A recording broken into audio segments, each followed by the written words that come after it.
नमस्कार, देशोन्नतीमध्ये मी साक्षी आपलं स्वागत करते। बघूया प्रदेशच्या आजच्या टॉप 10 बातम्या।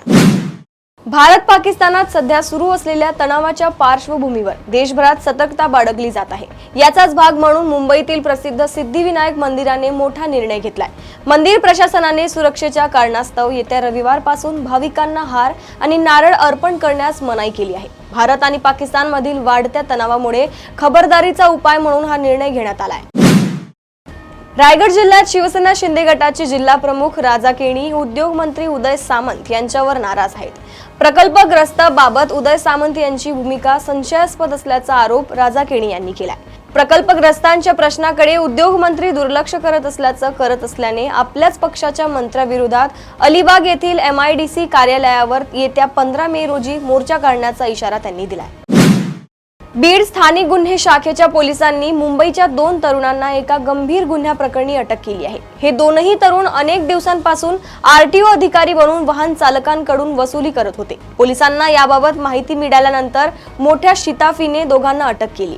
या दोन्ही आरोपींची चौकशी केली असता हे 2 तरुण बेरोजगार असल्याने त्यांनी हे फसवेगिरी केल्याचे उघड झाले आहे।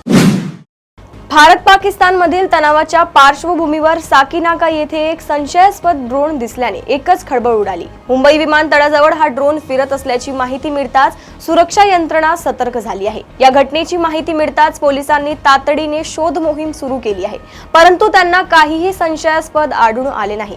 या घटनेमुळे परिसरात भीतीचे वातावरण निर्माण झाले असून सुरक्षा यंत्रणा अधिक सतर्क झाल्या आहेत। भिवंडी शहरातील एका तरुणाने इंस्टाग्राम स्टोरीवर पाकिस्तानचे समर्थन केल्याची पोस्ट केली होती। या प्रकरणी पोलिसांनी त्याच्या विरोधात देशद्रोहाचा गुन्हा दाखल करून अटक करण्यात आली आहे। भिवंडी शहर पोलिसांनी ही कारवाई केली असून अफसर अली असगर अली शेख असं अटक करण्यात आलेल्या आरोपीचं नाव असल्याची माहिती आहे।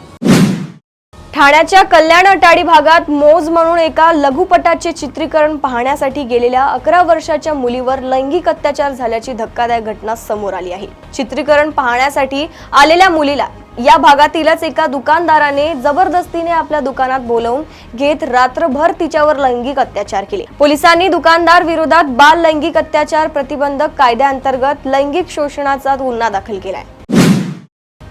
भारत पाकिस्तान तणावाच्या पार्श्वभूमीवर पंकजा मुंडे यांच्या हेलिकॉप्टर उड्डाणाला परवानगी देण्यात आली नाही। हेलिकॉप्टर उड्डाणाला परवानगी नसल्याने पर्यावरण मंत्री पंकजा मुंडे यांचा नाशिक दौरा रद्द झाला। पंकजा मुंडे या शिरूरहून हेलिकॉप्टरने नाशिकला येणार होत्या, मात्र आता त्यांचा दौरा रद्द झालाय। प्रदूषण नियंत्रण मंडळाचे अधिकारी आणि उद्योजकांसोबत बैठक होणार होती, ही बैठक रद्द झाली आहे। भारत आणि पाकिस्तानातील तणावाच्या पार्श्वभूमीवर महाराष्ट्राचे मुख्यमंत्री देवेंद्र फडणवीस यांनी आज पोलीस आणि प्रशासकीय यंत्रणेकडून राज्यातील एकूण सुरक्षा आणि सज्जतेचा आढावा घेतलाय। मॉक ड्रिल, ब्लॅकआउट इत्यादी सर्वच बाबतीत समग्र आढावा घेताना मुख्यमंत्री देवेंद्र फडणवीस यांनी यावेळी विविध दिशानिर्देश दिले। यावेळी देवेंद्र फडणवीस यांनी पोलीस विभागाने नेहमीपेक्षा जास्त जागरूकता ठेवावी असे आदेश दिले आहेत। तसेच देशद्रोही व्यक्तींच्या कारवाया वाढण्याची शक्यता पाहता अधिक कॉम्बिंग ऑपरेशन करा असेही देवेंद्र फडणवीस यांनी सांगितले आहे। भारत पाकिस्तान दरम्यान सध्या निर्माण झालेल्या तणावाच्या पार्श्वभूमीवर देशातील महत्त्वाच्या धार्मिक स्थळांवर सुरक्षा व्यवस्था अधिक कडक करण्यात आली आहे।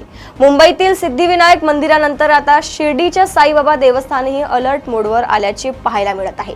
कोणताही संशयास्पद पदार्थ मंदिरात परिसरात शिरू नये यासाठी विशेष मशीनद्वारे या वस्तूंची तपासणी केली जात आहे। पिंपरी चिंचवड मधील हजारो कोटी रुपयांच्या गृह प्रकल्पांच्या पर्यावरण मंजुरीच्या तिढा अखेर 9 महिन्यांनी सुटलाय।